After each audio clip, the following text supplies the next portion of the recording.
जय हिंद, जय माँ भारती। प्रिय विद्यार्थियों, आप लोगों की मांग पर मैं लाया हूँ अर्थशास्त्र का ए सेट का हल और बी सेट का हल। अगर ए सेट बी सेट दोनों पेपर आप देखते हैं तो मैं मान लीजिए कि आप अर्थशास्त्र में आपका स्थान पक्का हो गया। अर्थशास्त्र में कोई भी माई का लाल आपको हरा नहीं सकता, आपको फेल नहीं कर सकता। अगर इस सेट को देख लेते हैं, इस वीडियो को बार बार देखते हैं आप, तो मैं कह रहा हूँ गारंटेड आप इस अर्थशास्त्र में पूरे पक्के हो गए। अर्थशास्त्र में आप पासिंग नंबर से भी अधिक नंबर ला सकते हैं। अगर ए सेट बी सेट देख लेते हैं तो आप लोगों के अच्छे नंबर, बहुत अच्छे नंबर, 100% सफलता प्राप्त होने की आशा है। अगर आप इस नए चैनल पर नए हैं तो लाइक कीजिए, कमेंट कीजिए, सब्सक्राइब कीजिए। अगर आपको ये अच्छा लगता है तो और अधिक से अधिक सब्सक्राइब कीजिए। बस मैं आपसे यही चाहता हूँ और आपके लिए हमेशा अच्छी चीज़ लाता रहूँगा। आज मैं लाया हूँ आपके लिए वार्षिक पेपर, संभावित वार्षिक पेपर सेट ए अर्थशास्त्र 2022 और 2023। इसमें मैं आपके सभी प्रश्न ऐसे बताऊंगा जो एक भी प्रश्न आपका छूटेगा नहीं, 100% सफलता प्राप्त होगी। South sir arts coaching class से मैं साउथ सर आप सभी का इस मेरे चैनल पर स्वागत करता हूं। ये मेरा क्या है, आपका ही चैनल है जो आपने यहाँ तक इसको बढ़ाया है और मैं आशा करता हूँ कि आप इसको सब्सक्राइब करेंगे, लाइक करेंगे, कमेंट्स करेंगे। जय हिंद प्यारे विद्यार्थियों।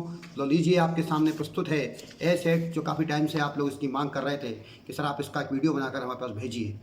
तो पहला प्रश्न देखिए आप लोग, 32 प्रश्न पहले हल कर रहा हूँ। व्यष्टि अर्थशास्त्र के अंतर्गत निम्न में से किसका अध्ययन किया जाता है? व्यष्टि अर्थशास्त्र में निम्न में से किसका अध्ययन किया जाता है?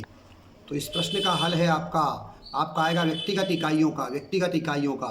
अर्थव्यवस्था को वर्गीकृत किया जा सकता है, उपरोक्त सभी आएगा, पूंजीवाद में भी, समाजवाद में, मिश्रित अर्थव्यवस्था में। जब कुल उपयोगिता अधिकतम होती है तब सीमांत उपयोगिता कैसी होगी? जब सीमांत उपयोगिता आपकी हो जाएगी शून्य होगी, क्योंकि कैसी होगी? शून्य।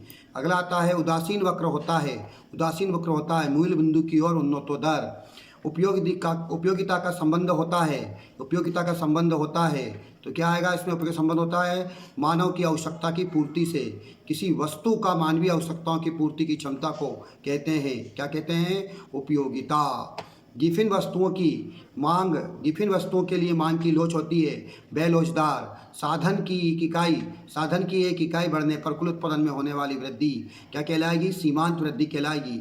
अल्पकालीन उत्पादन फलन को स्थिर अनुपात वाला उत्पादन फलन भी कहा जाता है। पैमाने के प्रतिफल का संबंध दीर्घकाल की अवधि से है। जब MP शून्य हो तो टीपी होगा आपका, कैसा होगा? अधिक होगा। ध्यान दें आप। औसत दर सदैव वस्तु की प्रति इकाई कीमत को प्रदर्शित करती है। जब एमआर शून्य होता है तब TR अधिकतम होता है। चलो ध्यान दीजिए, आप जोड़ी की बात करते हैं हम लोग। जोड़ी आपकी आ सकती है, ध्यान दें आप। इस चैनल पर नए हैं तो लाइक कीजिए, कमेंट्स कीजिए, शेयर कीजिए, है ना। कीमत उच्चतम सीमा होती है PFL बोलते हैं इसको। कीमत निम्नतम सीमा दर होती है PACL आएगा जोड़ी में। राष्ट्रीय आय एवं रोजगार क्या आएगा? प्रोफेसर कीन्स, राष्ट्रीय आय एवं रोजगार। इसके बाद व्यक्तिगत फर्म क्या आएगा आपका? व्यष्टि दृष्टिकोण। इसके बाद राष्ट्रीय पूंजी क्या आएगा? एक प्रवाह। स्टॉक में परिवर्तन क्या आएगा? अंतिम स्टॉक, तो प्रारंभिक स्टॉक। अगला सत्य असत्य बताइए। कीन्स का सिद्धांत दीर्घकालीन दृष्टिकोण पर आधारित था। असत्य आएगा क्योंकि अल्पकाल पर आधारित था। रोजगार के संतुलन स्तर पर भी कुछ श्रमिक बेरोजगार हो जाते हैं। सत्य है। केंद्रीय बजट वित्त मंत्री द्वारा प्रस्तुत किया जाता है। सत्य। सरकारी बजट 5 वर्ष के लिए तैयार किया जाता है। असत्य। बैंक दर बढ़ने पर विदेशी विनिमय दर देश के पक्ष में हो जाती है। सत्य। पूंजी का निर्यात करने वालों के द्वारा विदेशी विनिमय की पूर्ति की जाती है। असत्य। देखिए, एक शब्द में आंसर आते हैं आपके। 1 नंबर का एक प्रश्न होता है, ध्यान दीजिए आप। इसमें एक वाक्य में या एक शब्द में आंसर देना होता है आपको। पहला प्रश्न है, समय के विशेष बिंदु पर मापी गई मात्रा को क्या कहते हैं? स्टॉक। GDP का पूरा नाम है ग्रॉस डोमेस्टिक प्रोडक्ट, मतलब सकल घरेलू उत्पाद। मुद्रास्फीति में मुद्रा प्रचलन का वहाव कैसा होता है? तो अधिक होता है। मुद्रास्फीति में मुद्रा प्रचलन का वहाव कैसा होता है? अधिक होता है। किसने कहा पूर्ति मांग स्वयं जन्म देती? तो प्रोफेसर JB सेन ने। कौन सा निवेश आय के प्रति लोचपूर्ण होता है? निजी निवेश। रोजगार का परंपरावादी सिद्धांत किस प्रतियोगिता की मान्यता पर आधारित है? दीर्घकालीन प्रतियोगिता पर आधारित है। दीर्घकालीन। कीन्स ने अपने सिद्धांत में किस अर्थव्यवस्था की मान्यता ली थी? तो पूंजीवादी अर्थव्यवस्था की मान्यता ली थी और ये अल्पकालीन मान्यता पर आधारित है। ध्यान देना आप लोग। अब आते हैं प्रश्न नंबर 6 से 15 जो आएंगे आपके 2 अंक के। कितने अंक के आएंगे? 2 अंक के। इसमें मेन प्रश्न थे आपके, पहला प्रश्न था बाजार अर्थव्यवस्था की विशेषता लिखिए। तो मात्र आपको छोटा सा प्रश्न लिखना है, इसमें 30 शब्द में आंसर देना है आपको, इसमें 30 शब्दों में लिखना है। तो 2 लाइन या 3 लाइन अधिकतम आपकी कॉपी की, इससे ज़्यादा लाइन ही लिखनी है आपको। तो प्रश्न था बाजार अर्थव्यवस्था की विशेषता लिखिए। तो बाजार अर्थव्यवस्था में मांग पूर्ति के अनुसार कैसी होती है? नियंत्रित होती है। इस पर सरकार का नियंत्रण नहीं रहता है। इसमें उत्पादन का मुख्य उद्देश्य अधिकतम लाभ कमाना होता है। अगला था सकारात्मक तथा आदर्शात्मक अर्थशास्त्र को समझाइए। सकारात्मक अर्थशास्त्र संबंध केवल समस्या के कारण परिणाम के मध्य संबंध स्थापन करना है। इसका संबंध केवल क्या से है? अच्छाई बुराई से इसका कोई संबंध नहीं है। दूसरा आदर्शात्मक अर्थशास्त्र आर्थिक क्रियाओं की अच्छाई बुराई अनुकूल प्रतिकूलता का विश्लेषण करता है। इसका संबंध क्या होना चाहिए से है, यह इसका विश्लेषण करता है। इतना लिखना है आपको, 2 नंबर पक्के आप लोगों के। अगला प्रश्न था इसमें दीर्घकाल अवधि से क्या अभिप्राय है? दीर्घकाल अवधि, तो दीर्घकाल अवधि कौन सी होती है? आप लोगों को बताया था, समझाया था मैंने। बस इतना लिखना, 2 नंबर मिलेंगे आपको। सभी परिवर्तित साधन सहित उत्पादन फलन जिसके अंतर्गत हम फर्म उत्पादन बढ़ाने के लिए सभी साधनों को बढ़ाती है, इन सभी परिवर्तित साधन सहित उत्पादन फलन को दीर्घकालीन उत्पादन फलन कहते हैं। मतलब दीर्घ लिख सकते हैं हम, दीर्घकालीन वह अवधि है जिसमें स्थिर और परिवर्तनशील साधन दोनों में हम परिवर्तन कर सकते हैं, उसे कहते हैं हम दीर्घकालीन अवधि। कुल उत्पादन का क्या अर्थ है? लिखिए आप लोग। तो किसी परिवर्तनशील साधन की निश्चित इकाई, किसी परिवर्तनशील साधन की निश्चित इकाइयों के अन्य स्थिर साधनों के इकाइयों के साथ प्रयोग करने से जो उत्पादन प्राप्त होता है उसे कुल उत्पादन कहते हैं। ध्यान दें आप, कुल उत्पादन परिवर्तनशील और स्थिर साधनों की स्थिर साधन, परिवर्तनशील साधन स्थिर साधन इकाइयों के साथ प्रयोग करने से जो आपको प्रोडक्शन प्राप्त होगा, जो आपको उत्पादन प्राप्त होगा, उसी को बोलेंगे हम, क्या बोलेंगे? कुल उत्पादन। ध्यान देना आप। अगला बनता है 8वां प्रश्न था आपका, बाजार का क्या अर्थ है? संक्षेप में लिखिए। तो अर्थशास्त्र में बाजार का अर्थ संपूर्ण क्षेत्र से होता है जिसमें क्रेता हो, विक्रेता हो, किसी वस्तु या विशेष के क्रय विक्रय हेतु निकट संपर्क में हो, उसे बोलते हैं हम बाजार। ध्यान दें आप। बाजार के प्रमुख तत्व संक्षेप में लिखिए। तो बाजार के प्रमुख तत्व संक्षेप में पूछे उसने, तो आप उनके नाम लिख दें, ज़्यादा कुछ ना करें आप लोग। तो बाजार के प्रमुख तत्व हैं, घटक है, कारक है, विशेषता है। तो एक क्षेत्र होता है, एक वस्तु होती है, क्रेता एवं विक्रेता होते हैं, स्वतंत्र प्रतियोगिता होती है, एक मूल्य होता है। ये बाजार की प्रमुख विशेषता है। मतलब बाजार में एक वस्तु का एक ही बाजार होता है, अलग अलग वस्तु के अलग अलग बाजार होते हैं। बाजार के में मुख्य तत्व क्या है? क्रेता और विक्रेता का होना आवश्यक है। ये दो पॉइंट आप डिफाइन कर दिए, पूरा समझा दीजिए, विस्तार से लिख दीजिए, तो भी 2 नंबर मिलेगा आपको। क्वेश्चन नंबर बनता है आपका 9वां, प्रश्न नंबर 9 बनता है बाजार में किसी वस्तु के लिए अधिमांग का अर्थ संक्षेप में लिखिए। अधिमांग किसे कहते हैं? बहुत सरल है, आप क्या लिखोगे इसमें? बस 1 लाइन लिखा जाएगी। बाजार में किसी वस्तु के लिए अधिमांग का अर्थ, यदि उस कीमत पर बाजार मांग बाजार पूर्ति से अधिक हो तो उस कीमत पर बाजार में क्या कहलाएगी? आपकी अधिमांग कहलाएगी। बाजार में किसी वस्तु के लिए अधिपूर्ति को अर्थ संक्षेप में लिखिए। ये इसका उल्टा हो गया, लिख देंगे आप। बाजार में किसी वस्तु के लिए अधिपूर्ति का अर्थ है किसी वस्तु कीमत पर बाजार पूर्ति बाजार मांग से अधिक हो तो उस कीमत पर बाजार में क्या होगी? अधिपूर्ति होगी। तो लिख देना आप लोग, पूरे नंबर मिलेंगे आपको। मेरे इस चैनल को आपको अच्छा लग रहा है, अच्छी जानकारी प्राप्त हो रही है, लाइक कीजिए, कमेंट्स कीजिए, सब्सक्राइब कीजिए, लोगों तक पहुँचाइए।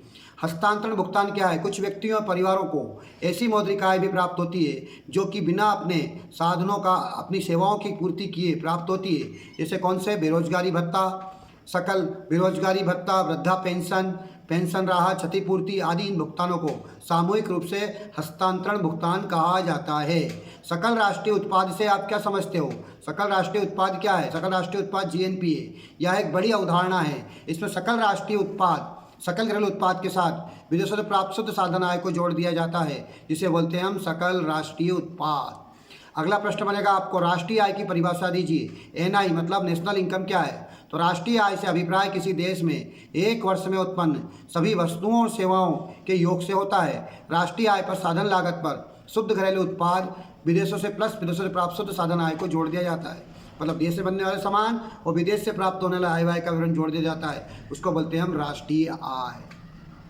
शुद्ध राष्ट्रीय उत्पाद से आप क्या समझते हो? प्रश्न आएगा NNP क्या है? Net national product. तो राष्ट्रीय उत्पादन में से मूल्यह्रास की राशि घटाने के बाद जो शेष बचता है वह कहलाएगा आपका शुद्ध राष्ट्रीय उत्पाद। शुद्ध राष्ट्रीय उत्पाद सकल राष्ट्रीय उत्पाद माइनस मूल्यह्रास। प्रश्न बनेगा 12वां प्रश्न, केंद्रीय बैंक की परिभाषा दीजिए। केंद्रीय बैंक की परिभाषा, तो केंद्रीय बैंक उस बैंक को कहते हैं जिसका प्रमुख कार्य मुद्रा तथा साख मुद्रा का नियमन करना होता है। भारत में 1935 में रिजर्व बैंक ऑफ इंडिया के नाम का केंद्रीय बैंक स्थापित किया गया था, इसको बोलते हैं आरबीआई। अब केंद्रीय बैंक की परिभाषा पूछ ली जाए तो अर्थ था आपका, तो लिख देंगे बैंक ऑफ इंटरनेशनल सेटलमेंट के अनुसार केंद्रीय बैंक उस बैंक को कहा जाता है जिसका प्रमुख कार्य मुद्रा का साख मुद्रा का नियमन करना है, मुद्रा तथा साख मुद्रा का नियमन करना है। आरबीआई के प्रमुख कार्य क्या है, लिखिए आरबीआई के प्रमुख कार्य पूछे इसने क्या क्या कार्य करता है, तो नोट निर्गमन का कार्य करता है, सरकारी बैंकर प्रतिनिधि एवं सलाहकार है, बैंकों का बैंक है, विदेशी विनिमय का नियमन करता है, समाशोधन गृह का काम करता है और साख नियमन करता है। ये आरबीआई के प्रमुख कार्य हैं। अब चाहो तो या फिर दो आप डिफाइन कर दो, दो आपको समझा दो उनको। नोट निर्गमन करना, तो आरबीआई का प्रमुख कार्य होता है नोट निर्गमन करना। लिख देंगे हम 2, 5, 10, 20, 50, 100, 200, 500, 2000 के नोट निर्गमन करता है, जिसके लिए वह एक न्यूनतम कोष पद्धति को अपनाता है। दूसरा लिख देंगे आप लोग बैंकों का बैंक, है ना, लिख देंगे हम। तो आरबीआई को बैंकों का बैंक भी कहा जाता है, क्योंकि वह नए बैंकों को परमिशन देता है और नए कोई बैंक की शाखा खोलनी है तो भी वही कार्य करता है, वही आदेश देता है, इसलिए इसको बैंकों का बैंक भी कहा जाता है। सरकार का बैंकर प्रतिनिधि एवं सलाहकार भी होता है ये। प्रश्न बनता 13वां, उपभोग प्रवृत्ति का क्या अर्थ है या उपभोग फलन क्या है? उपभोग प्रवृत्ति का क्या अर्थ है या उपभोग फलन क्या है? तो ध्यान दें, हम लिखेंगे उपभोग फलन का अर्थ होता है उपभोग करने की इच्छा मात्र नहीं है, बल्कि उपभोग की वास्तविक वह मात्रा होती है जिसका संबंध आय में होने वाले परिवर्तन से होता है। सामान्य रूप में राष्ट्रीय आय अधिक होने पर मांग भी अधिक होती है, जिससे क्या होता है उपभोग व्यय भी अधिक होता है। इससे निष्कर्ष निकलता है कि उपभोग फलन आय का फलन है। बचत फलन, ध्यान दें आप, बचत फलन किसे कहते हैं या बचत प्रवृत्ति किसे कहते हैं हम? तो बचत उपभोग प्रवृत्ति के अनुरूप हो जो एक दूसरे की धारणा है उसे बचत प्रवृत्ति कहते हैं। बचत प्रवृत्ति भाव सूची है जो आय के विभिन्न स्तरों पर आय तथा बचत के संबंध को बताती है कि भाई आय इतनी हुई तो इतनी बचत हुई, उसके संबंध को बताएगी, उसी को बोलेंगे हम बचत फलन। इतनी आय बढ़ी देश के अंदर तो इतने लोगों ने बचत किया, यही आपकी बचत फलन या बचत प्रवृत्ति कहलाएगी। कीन्स के अनुसार कीन्स बोलते हैं कि बचत भी आय पर निर्भर करती है, आय के बढ़ने पर बचत बढ़ सकती है और आय के कम होने पर बचत कम हो सकती है। निवेश फलन का अर्थ बताइए। निवेश फलन किसने दिया? केन्स ने बताया है कि निवेश से आशय वास्तविक निवेश से है जो नई सड़क, फैक्ट्री, नया भवन, प्लांट आदि के रूप में होता है। ऐसे निवेश से क्या होता है? आय व रोजगार का स्तर हमेशा बढ़ता है, सदैव बढ़ता है। अगला प्रश्न बनता है सामूहिक मांग से क्या आशय है? सामूहिक मांग क्या अभिप्राय? समग्र मांग एक अभिप्राय एक लेखा वर्ष के दौरान देश में उत्पादित समस्त वस्तु पर किए जाने वाले व्यय के योग से है, इसे बोलते हैं हम सामूहिक मांग। यह व्यय कौन करता है? मांग कौन करता है? परिवार तथा उपभोग पर नियोजित व्यय, फर्म के निवास पर व्यय, है ना, सरकार का नियोजित व्यय, ये होता है आपका। अगला 15वां प्रश्न है आपका सीमांत भोग प्रवृत्ति को परिभाषित कीजिए, क्या होती है? तो सीमांत उपभोग प्रवृत्ति उपभोग की सीमांत प्रवृत्ति उपभोग में वृद्धि तथा आय में वृद्धि के अनुपात को बताती है, अर्थात आय में होने वाले किसी परिवर्तन के परिणाम स्वरूप उपभोग की मात्रा में होने वाले परिवर्तन के अनुपात को क्या कहेंगे हम? उपभोग की सीमांत प्रवृत्ति कहते हैं। समग्र पूर्ति से क्या अभिप्राय है? समग्र पूर्ति एक अर्थव्यवस्था में वस्तुओं एवं सेवाओं के कुल उपलब्ध उत्पादन को बताती है। इसका आशय है कि समग्र पूर्ति उत्पादकों के उत्पादन पर निर्भर करती है। ये क्वेश्चन खत्म हुए। आपको मेरी जानकारी आपको अच्छी लगी है तो इसको लाइक कीजिए, कमेंट्स कीजिए, शेयर कीजिए व अधिकतर लोगों तक पहुँचाइए। आगे अगला प्रश्न बनते हैं आपके 15 से 19 तक जो कि आपको 3 नंबर में लिखना होता है। 75 शब्दों में इसका आंसर देना होता है। 75 शब्द का मतलब होता है कम से कम 7.5, मतलब ये मान लो 8 लाइन या 10 लाइन, आपकी 8 लाइन व 10 लाइन मानेंगे इसको हम। तो ध्यान दें आप, पहला प्रश्न था आपका उपयोगिता की 3 विशेषता लिखिए। तो उपयोगिता की प्रमुख विशेषताएं है ना, 3 विशेषता पूछी गई है तो हम लिख देंगे एक मनोवैज्ञानिक धारणा, लाभ हानि में अंतर नहीं, नैतिकता से कोई संबंध नहीं, उपयोगिता अमूर्त, उपयोगिता वस्तु एवं उपभोक्ता के संबंध पर निर्भर, ये विशेषताएं 5। लेकिन 3 विशेषता कर दें 3 नंबर में आई तो आप 3 नंबर पूरे मिलेंगे आपको। लिख देंगे एक मनोवैज्ञानिक आत्मनिष्ठ धारणा, उपयोगिता किसी वस्तु का निजी गुण नहीं है, यह एक मनोवैज्ञानिक धारणा है जो वस्तु के उपभोक्ता की मानसिक स्थिति पर निर्भर होती है। उदाहरण, किसी को चाय तो किसी को कॉफ़ी पसंद है। लाभ हानि में अंतर नहीं, उपयोगिता लाभ हानि में अंतर नहीं करती है। उदाहरण, सिगरेट का उपयोग लाभदायक न होने पर भी सिगरेट का उपभोक्ता की दृष्टि से उपयोगी है। नैतिकता से कोई संबंध नहीं। समाज व कानून की दृष्टि से अनेक वस्तुओं का सेवन कैसा होता है? अनैतिक होता है, अच्छा नहीं होता। उदाहरण, भारत में शराब की निंदा की जाती है, बुराई की जाती है, पर शराबी के लिए शराबी उपयोगी है क्योंकि शराब उसकी आवश्यकता की पूर्ति है। वो तो पेट पे पेट पीता जाता है, या उसकी उपयोगिता है, चाहे गलत है। उपयोगिता, अमूर्त, इनको लिख सकते हैं आप। 3 लिख दिया आपने, काम चल जाएगा। अगला प्रश्न है मांग का नियम। तालिका तथा चित्र की सहायता से समझाइए। नीचे देखिए आप, मैंने मांग का नियम का चित्र दिया है आपको, ये है ना, मांग का नियम। तो मांग का नियम किसे कहेंगे, हम समझें आप लोग। तो मांग का नियम दर्शाता है आपको, है ना, मांग का नियम दर्शाता है कि इसके अनुसार स्पष्ट है कि पी क्यू कीमत पर, देखिए आप चित्र में, नीचे चित्र दिया गया है, पी क्यू कीमत पर, यदि पी क्यू कीमत पर वस्तु की मांग क्या होगी, ओ क्यू। यदि कीमत घटाकर P1 Q1 का हो जाती है तो मांग बढ़कर OQ1 हो जाती है। नीचे चित्र में दिया गया, देखिए आप लोग। यदि कीमत बढ़ाकर क्या कर दी जाए, P2 Q2 हो जाती है तो मांग घटकर क्या हो जाएगी, OQ2 रह जाती है, मतलब कम हो जाती है। देखिए आप, OQ2 कम हो गई। इस प्रकार कीमत का मांग पर विशेष प्रभाव पड़ता है। कीमत घटती है तो क्या होता है, मांग बढ़ती है, तथा कीमत बढ़ने पर मांग घट जाती है। यह आपको मैंने चित्र नीचे दिया है, इसमें स्पष्ट लिखा है, देखो आप। अगला आता है स्थानापन्न वस्तुओं में क्या है, उदाहरण से समझाइए। या पूरक वस्तुएं क्या हैं, या अथवा में आपका। स्थानापन्न वस्तुएं जिन वस्तुओं का एक दूसरे के स्थान पर प्रयोग किया जाता है उसको बोलते हैं हम स्थानापन्न वस्तु या प्रतिस्थापन वस्तु कहते हैं। एक स्थानापन्न वस्तु की कीमत तथा दूसरे स्थानापन्न वस्तु की मात्रा में धनात्मक संबंध होता है। ऐसी वस्तुओं को मांग कैसी होती है, प्रतिस्पर्धात्मक होती है। उदाहरण जैसे चाय तथा कॉफ़ी, गुड़ तथा शक्कर, चूड़ा तथा चूड़ी, ये ध्यान रखें आप लोग। ये क्या, स्थानापन्न वस्तु, एक के बदले में एक। दूसरी होती है पूरक वस्तु। क्या होती है, तो जिन वस्तुओं का एक दूसरे के पूरक के रूप में उपयोग किया जाता है ना, उन्हें पूरक वस्तु कहते हैं। मतलब जिसका एक दूसरे के बिना काम ना चले उसे बोलेंगे पूरक वस्तु, है ना। एक पूरक वस्तु की कीमत दूसरी पूरक वस्तु की मांग में ऋणात्मक संबंध बताती है। ऐसी वस्तुओं की मांग कैसे होती है, संयुक्त होती है। जैसे कार तथा पेट्रोल, कार के बिना पेट्रोल अधूरी है, पेन के बिना स्याही, ये क्या सब आपकी पूरक वस्तुएं हैं। अगला बनता है औरत और आदमी, मान सकते हैं हम लोग, पूरक वस्तुएं हैं, पूरक इंसान हैं दोनों। अगला आता है पूर्ण प्रतिस्पर्धा की 3 विशेषता लिखिए। या पूर्ण बाजार किसे कहते हैं, तो पूर्ण प्रतिस्पर्धा बाजार की 3 विशेषताएं: क्रेताओं विक्रेताओं का अधिक संख्या में होना, एक रूप वस्तु होना, फर्मों का स्वतंत्र प्रवेश और बहिर्गमन होना, बाजार का पूर्ण ज्ञान होना, क्रेताओं विक्रेताओं पूर्ण गतिशीलता होना। पहला प्रश्न क्या करते हैं आप, उसका पहला प्रश्न का उत्तर आप चाहे तो 3 पॉइंट लिख दें। इसको 3 पॉइंट आप डिफाइन कर दीजिए, विस्तार से बता दीजिए। पहला पॉइंट, क्रेताओं विक्रेताओं की संख्या में होना। क्या लिखेंगे आप, पूर्ण प्रतियोगिता बाजार में क्रेता तथा विक्रेता बड़ी संख्या में पाए जाते हैं, मतलब खरीदवाल और बेचवाल दोनों बड़ी संख्या में पाए जाते हैं। दूसरा, एक रूप वस्तु विशेष में समानता पाई जाती, चाहे किसी भी उत्पाद द्वारा उत्पन्न की जाए तो किसी भी विक्रेता द्वारा बेची जाए। ऐसी दशा में यदि एक विक्रेता अपनी वस्तु का अधिक मूल्य लगाता है तो क्रेता तुरंत दूसरे विक्रेता के पास वस्तु को क्रय करने के लिए चला जाता है, क्योंकि वस्तु समान होती है। फर्मों का स्वतंत्र व प्रवेश व बहिर्गमन। पूर्ण प्रतियोगिता के बाजार में किसी भी फर्म प्रवेश कर सकती है और कोई भी फर्म अपना बाजार छोड़ सकती है। ये है आपकी बाजार पूर्ण प्रतियोगिता की विशेषता। पूर्ति का नियम सचित समझाइए। पूर्ति का नियम नीचे दिया गया, मैंने बताया आपको, देखिए आप नीचे मैंने लगा दिया है इसके पूर्ति के नियम को। इससे बताया गया है ना, यदि अन्य बातें समान रहे तो वस्तु की पूर्ति की मात्रा एवं उसकी कीमत में धनात्मक संबंध रहता है। वस्तु की कीमत बढ़ने से क्या होगी, पूर्ति बढ़ती है। वस्तु की कीमत घटने से क्या होती है, पूर्ति कम होती है। एक उदाहरण से हम आगे समझ सकते हैं। जैसे मान लीजिए 1 रुपया कीमत थी तो पूर्ति कितनी हुई, 2 रुपया हुई तो पूर्ति कितनी हुई, 4, 3 हुई तो 6 और 4 हुई तो 8। देखो इसका सीधा गया, इसका जो चित्र बना है सीधा गया पूर्ति वक्र सीधा जा रहा है। ये देखिए आप, नीचे दिया गया है आपको, नीचे देखिए आपने समझाया, मैंने इसको चित्र बना के दिया है, ग्राफ बनाना पड़ेगा आपको। 3 नंबर पक्के हैं आपके। केंद्रीय बैंक के वर्जित कार्य के लिखिए। केंद्रीय बैंक के वर्जित कार्य, वर्जित मतलब जो कार्य केंद्रीय बैंक नहीं करती है। तो रिजर्व बैंक ऑफ इंडिया की स्थापना 1 अप्रैल 1935 में की गई थी। इसका प्रधान कार्यालय कहाँ है, मुंबई में है। रिजर्व बैंक ऑफ इंडिया के वर्जित कार्य निम्नलिखित कार्य, देखो ध्यान दें आप।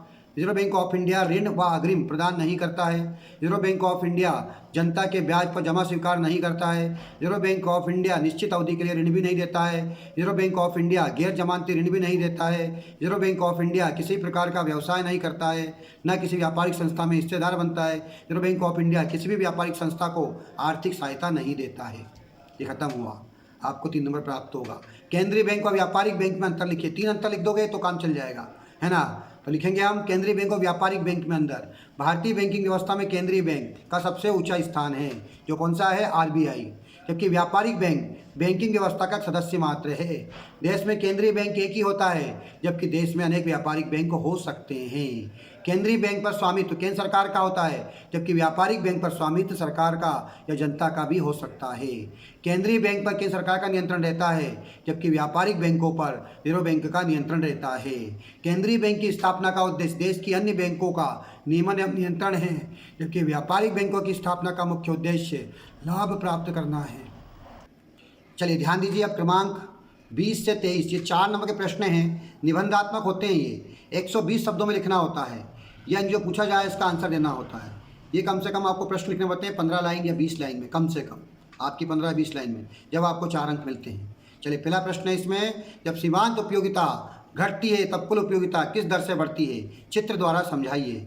सीमांत उपयोगिता घटती है तब कुल उपयोगिता किस दर से बढ़ती है। तो आपको इसको मैंने नीचे दे रखा है, चित्र दे रखा है आपको, देखिए आप नीचे चित्र है, सेब की इकाइयाँ दे रखी हैं, सीमांत उपयोगिता दे रखी है, कुल उपयोगिता दे रखी है, बढ़ती पहले बताया गया बढ़ती हुई उपयोगिता, समान उपयोगिता, फिर घटती हुई उपयोगिता।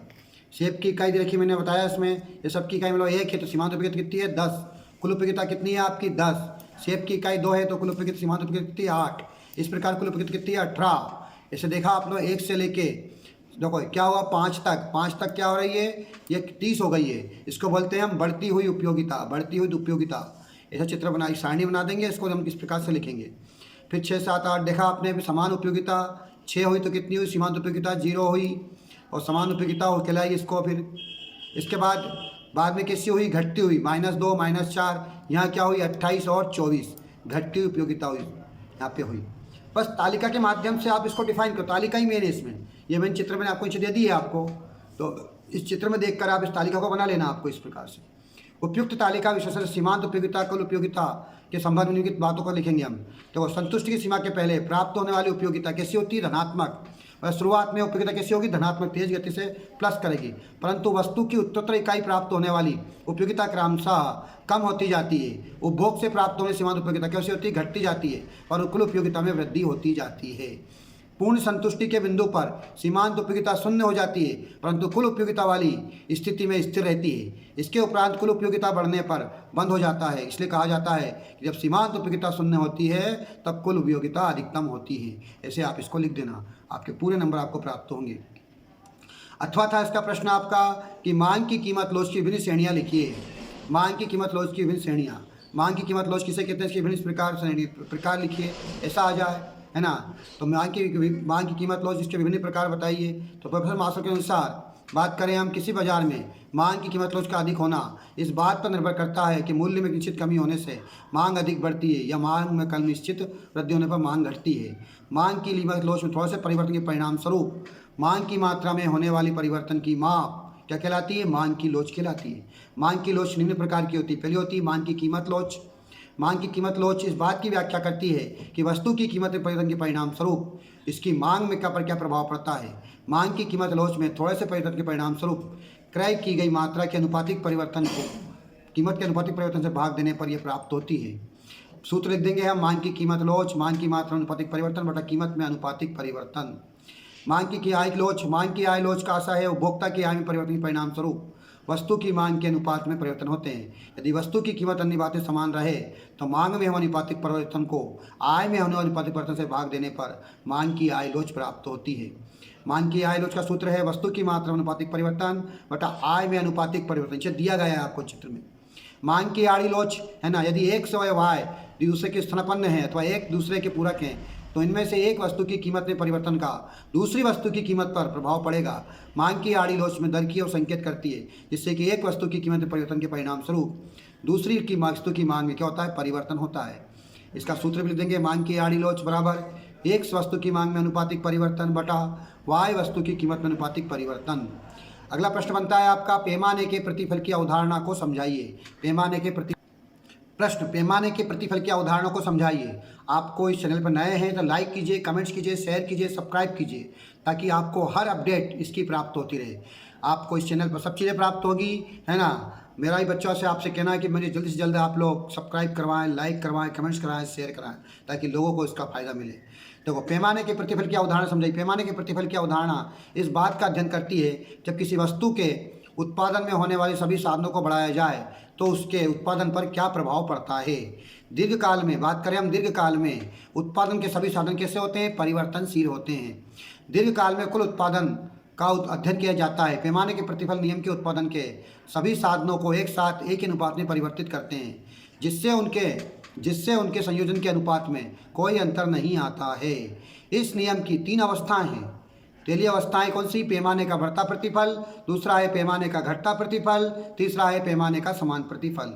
इन तीनों अवस्थाओं को समझने के लिए हम सम उत्पाद है ना रेखा का ज्ञान होना चाहिए। उत्पादन फलन की तालिका में उत्पादन की विभिन्न इकाइयाँ उत्पादन के साधन के विभिन्न संयोग के द्वारा निर्मित दर्ना दर्शाया गया है। ये सारणी नीचे दी गई है, आप इसको देखिए और बना लीजिए, जिससे पूरे नंबर आपको प्राप्त होंगे। देखो, श्रम की इकाइयाँ 2 है ना, मतलब 2 है, तो पूंजी की इकाई कितनी है, 1 है।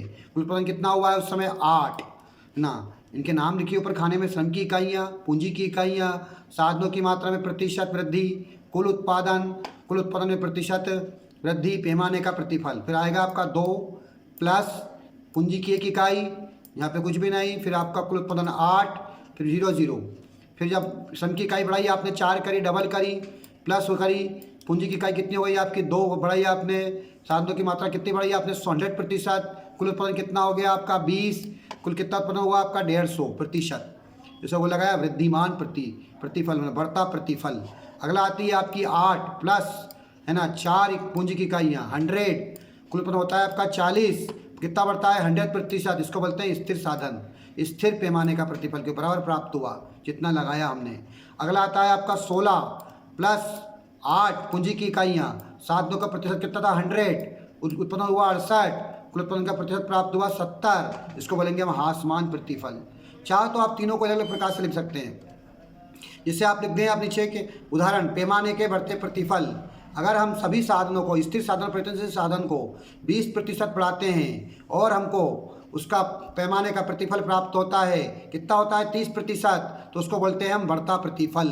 ऐसा भी लिख सकते हैं हम, है ना, चाहे तो। दूसरा लिख देंगे हम पैमाने का घटता प्रतिफल। अगर हम सभी स्थिर साधन परिवर्तनशील साधन को 20% बढ़ाते हैं और हमको प्राप्त होता है 15%, तो उसको बोलेंगे पैमाने का घटता प्रतिफल। अगर हम बढ़ाते हैं कितना 20% भी साधन और प्राप्त होता है हमको 20% ही, तो इसको बोलेंगे पैमाने का समान प्रतिफल। चाहो तो इस प्रकार लिखकर भी आप 4 नंबर प्राप्त कर सकते हो। अगली एक प्रश्न बन के आता है आपका, निम्न तालिका श्रम का कुल उत्पादन अनुसूची को बताती है, इसके आधार पर श्रम की सीमांत उत्पादन अनुसूची बनाइए। तो श्रम की इकाई लिख देंगे आप, ऊपर लिखा रही है 1 2 3 5, चित्र में देखिए आप नीचे दिया गया है। कुल उत्पादन 15 35 50 48 40, तो सीमांत उत्पादन होगा आपका 15, फिर आपका 20, क्या करते जाएंगे घटाते जाएंगे आप, है ना, 35 में 15 घटाया, फिर आपने 50 है ना 50 में से 35 घटाया, फिर आपने 48 में 50 घटाया, -2, फिर -8, ऐसा लिख देंगे आप। बजट से क्या अभिप्राय, प्रश्न बनता है 22वां आपका, बजट से क्या अभिप्राय, से कोई 3 विशेषता लिखिए। अंतिम प्रश्न आने वाला है आपका 23वां, है ना, समझें आप इसको, 4 अंक देखे जाएगा आपका, बहुत सरल है। आप बजट से क्या अभिप्राय है, ध्यान दें आप, बजट से क्या अभिप्राय है। तो बजट किसे कहते हैं, तो एक वर्ष में देश में होने वाले आय व्यय का अनुमानित हिसाब जो वित्त मंत्री संसद में प्रस्तुत करता है, उसको बोलते हैं हम बजट, है ना। या ध्यान दें आप लोग, क्या लिखेंगे आप, एक वर्ष में देश में होने वाली यह रियल एस्टेट में बजट एक ऐसा प्रपत्र है जिसमें सार्वजनिक आय एवं व्यय की प्रारंभिक प्रस्तावित योजना होती है। बजट की प्रमुख विशेषता क्या है, बजट का निर्माण समय से पूर्ण कर लिया जाता है। बजट का निर्माण इस प्रकार किया जाता है कि कर का प्रभाव अधिकाधिक न्यायपूर्ण रहे। बजट सदैव राष्ट्रीय नियोजन के उद्देश्य पर आधारित होता है। नियोजन के प्रारंभिक काल में देश के आर्थिक विकास को ध्यान में रखकर प्राय घाटे के बजट बनाए जाते हैं। इस प्रकार से 5 या 4 आप लोग विशेषता इसकी लिख देना। बजट किसे कहते हैं, कितने प्रकार के होते हैं, तो बजट के प्रमुख प्रकार हैं सामान्य बजट, संतुलित बजट, आधिक्य का बजट, घाटे का बजट और पूंजीगत बजट। सामान्य बजट के लिखेंगे हम नंबर 1 डालकर, है ना। जो बजट समान दशा में वार्षिक आधार पर बनाए जाते हैं उन्हें सामान्य बजट कहा जाता है। इस प्रकार बजट में सरकार की संपूर्ण आर्थिक क्रियाओं का सही पता नहीं चलता है। संतुलित बजट, जिस बजट में आय और व्यय दोनों बराबर हो, आय भी उतनी हो व्यय भी उतना ही हो, तो उसे बोलेंगे हम संतुलित बजट। यह बजट का आदर्श रूप होता है। वर्तमान की सरकारें इस प्रकार बजट को नहीं बना सकती क्योंकि लोक कल्याण के कार्यों में व्यय अधिक होता है और आय कम होती है। आधिक्य का बजट, जब सार्वजनिक व्यय की तुलना में आय अधिक होती है तो उसे हम आधिक्य का बजट कहते हैं। पुराने समय में ऐसे बजट बनते थे। घाटे का बजट, जब सामान्य आय की तुलना में व्यय अधिक हो तो उसे घाटे का बजट कहते हैं। वर्तमान की सरकारें इस प्रकार का बजट अधिक बनाती है। पूंजीगत बजट, जिस बजट में केवल पूंजीगत मदों को ही शामिल किया जाता है उसे हम पूंजीगत बजट कहते हैं। ये 4 नंबर आपके पक्के हुए। आपके मैंने जो पढ़ाया अभी तक आप लोग सही करते हैं और पेपर ऐसा कैसे ही आता है तो 76 अंक आपको प्राप्त होंगे। अभी आपके 76% प्राप्त होगा आपको। 4% और रह गया आपको समझा रहा हूँ मैं, तो आपको 100% आपका पेपर हो जाएगा कंप्लीट। ऐसा पेपर आता है तो ऐसा पेपर आएगा आपको, मैं बता रहा हूँ आप लोगों को। इन सबको समझते हैं तो 100% सफलता प्राप्त होगी आपको। भुगतान शेष का क्या अभिप्राय है, इसके प्रमुख घटकों के नाम लिखिए। तो भुगतान शेष, भुगतान संतुलन का अर्थ किसी देश द्वारा किए गए समस्त अंतर्राष्ट्रीय लेन देन से होता है जो एक दिए हुए समय में होते हैं, संक्षिप्त विवरण होता है। किंडल वर्ग के अनुसार किसी देश का भुगतान संतुलन उस देश के निवासियों तथा विदेशी देशों के निवासियों के मध्य एक समय अवधि में होने वाले समस्त आर्थिक लेन देन का क्रमबद्ध विवरण है। भुगतान संतुलन के प्रमुख 2 घटक है, चालू खाता और पूंजी खाता। चालू खाता, चालू खाते की निम्न मदें शामिल की जाती है। माल, नंबर 1 माल का, इसको आप लाइन से बनाएंगे सर क्रम से, है ना। चालू खाता, माल का आयात निर्यात, विदेशी यात्रा, परिवहन, बीमा, ब्याज का लाभांश, विविध हस्तांतरण, भुगतान, भूल चूक। पूंजी खाते में लिखोगे आप, पूंजी खाते में निम्न मदें शामिल की जाती है। निजी ऋण, बैंकिंग क्षेत्र, सरकारी क्षेत्र, ऋण भुगतान, स्वर्ण, भूल चूक आदि।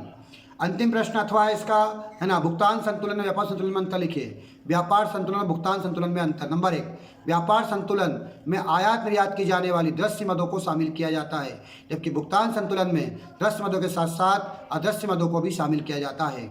व्यापार संतुलन भुगतान संतुलन का एक ही भाग है, लेकिन भुगतान संतुलन की धारणा एक व्यापक होती है। किसी भी देश का व्यापार संतुलन पक्ष में ना हो तो कोई चिंता का अधिक विषय नहीं है, लेकिन भुगतान संतुलन पक्ष में नहीं हो तो चिंता का विषय है। व्यापार संतुलन अनुकूल या प्रतिकूल हो सकता है, जबकि भुगतान संतुलन सदा ही संतुलित होता है। ये आप लोगों के पूरा प्रश्न पत्र कंप्लीट हुआ है सेट, है ना। आप इसको याद कीजिए, इसको बार बार देखिए, समझिए। कुछ प्रश्न में नहीं आया तो आप मेरे को मोबाइल कॉल कर सकते हैं, समझ सकते हैं, है ना। इस चैनल को आप नए हैं तो आप सब्सक्राइब कीजिए, लाइक कीजिए, कमेंट्स कीजिए, शेयर कीजिए और अधिक से अधिक लोगों तक पहुंचाइए। आपका उत्साह ही, आपका समर्थन ही मुझे आगे की ओर ले जाएगा और मैं हमेशा अच्छे वीडियो आपको लाता रहूँगा। जय हिंद, जय माँ भारती। फिर मिलते हैं आपको नेक्स्ट वीडियो में जिसमें हम भी भाग लेके आएंगे। जय हिंद।